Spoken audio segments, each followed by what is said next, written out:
I decided finally to leave the troglodytes to their stupor and make my way to the city.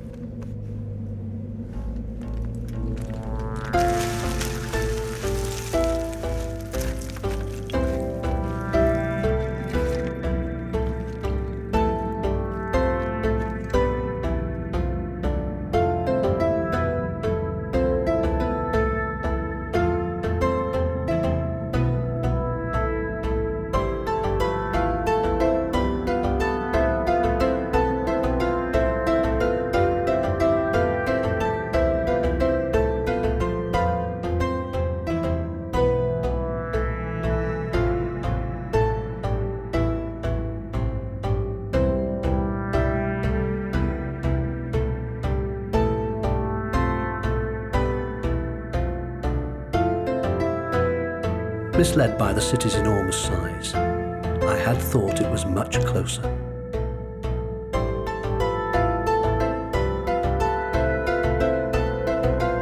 In vain, my weary feet walked around it. The invariance of the walls had not prescribed even a single door, until finally,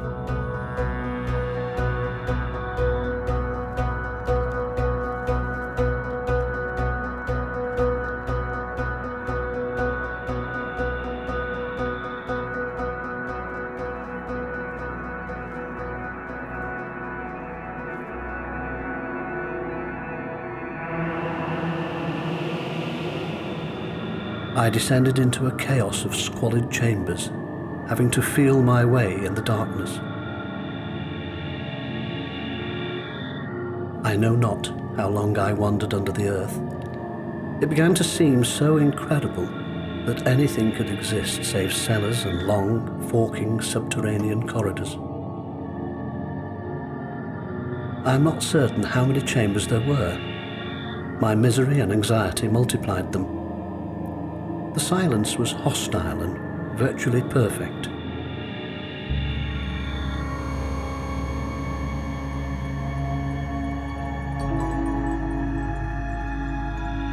Thus it was that I was led to ascend from the blind realm of black and intertwining labyrinths into the brilliant city.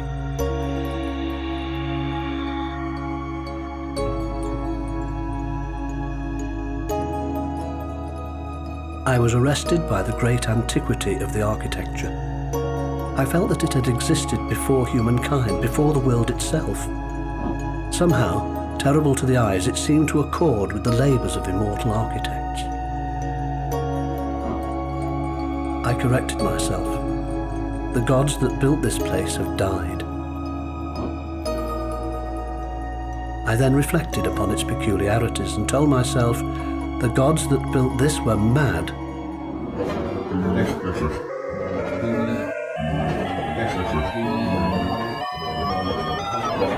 I had made my way through the dark maze, but it was the bright City of Immortals that terrified and repelled me. A maze is a house built purposely to confuse men. In the palace that I imperfectly explored, the architecture had no purpose.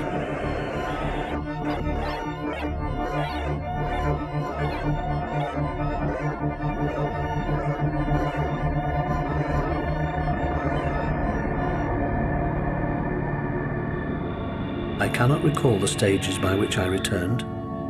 I know only that I was accompanied by the constant fear that when I emerged from the last chamber, I would be surrounded once again by the abominable City of Immortals.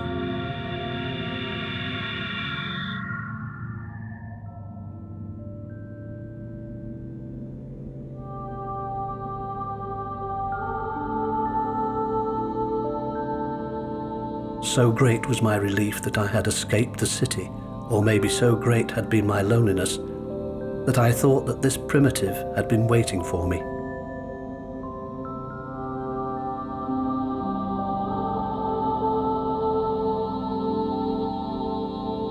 At first, I thought that this was some sort of barbaric writing, but no shape looked the same. They resembled those letters in dreams that one is only ever on the verge of understanding.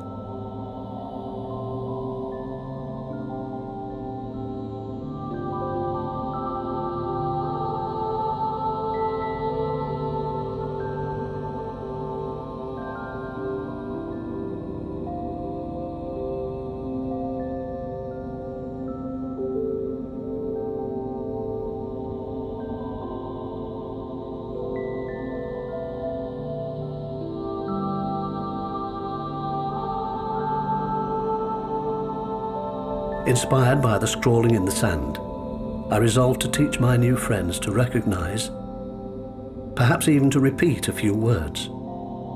Dogs and horses, I reflected, are able to understand a small number of commands. But despite my efforts, they seemed immensely distant.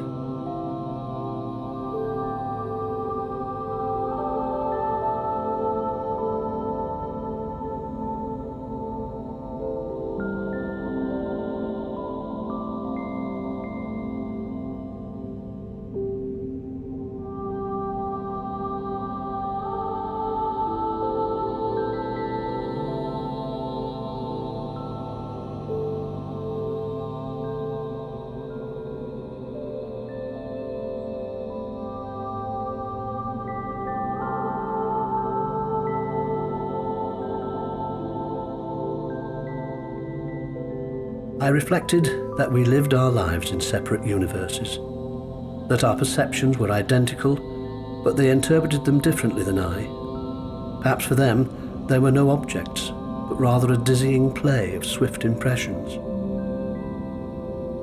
I imagined a world without memory, without time. In these reflections, many days went by, and with the days, years. Until one morning, something very much like joy occurred.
That day, all was revealed to me.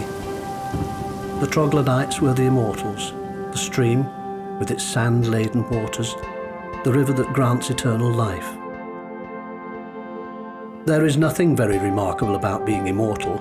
With the exception of mankind, all creatures are immortal, for they know nothing of death. What is divine, terrible, and incomprehensible is to know oneself immortal. I have noticed, in spite of religion, the conviction as to one's own immortality is extraordinarily rare. Jews, Christians, and Muslims all profess belief in immortality. But the veneration paid to the first century of life is proof that they truly believe in only those 100 years. For they destine all the rest, throughout eternity, to rewarding or punishing what one did when alive. Taught by centuries of living, the immortal men had come to realize that over an infinitely long lifespan, all things happen to all men. No one is someone. A single immortal man is all men. Death makes men precious. Their ghostliness is touching. Any act they perform may be their last and can be valued as such. Among the immortals, on the other hand, every thought is the echo of others that preceded it in the past, with no visible beginning or end. Actions caught between infinite mirrors. Nothing can occur once. Nothing is precious. Nothing is in peril of being lost. Another millennia passed, or was it two? Myself and the other immortal men reasoned that if there is a river whose waters give immortality, somewhere there must be another whose waters can take it away. The number of rivers is not infinite. I resolved to find it.